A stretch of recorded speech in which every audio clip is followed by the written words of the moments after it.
Actually, I want to take a video. Jason, Brian, Murcha. Bad motor? Yep. No, I think it's valves possible. got stuck right. Ow, ow, ow, ow, ow.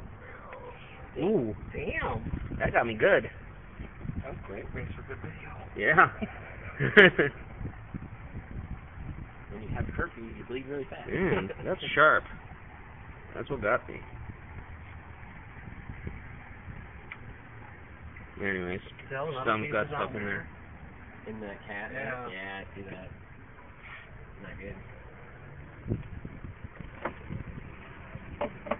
Rocker crack. Holy crap, that was deep.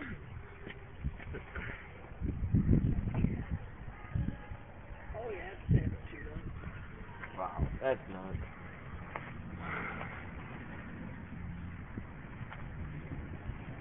Also it comes with a exhaust on it too. Because that one's cracked. Is it? Oh, I see it. Yeah, on that last runner. And it could be false offsetting. That might not be too bad. Well.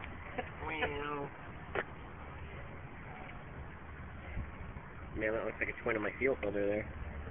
Does it? Yeah, brake line fitting on the bottom and the banjo bolt on top.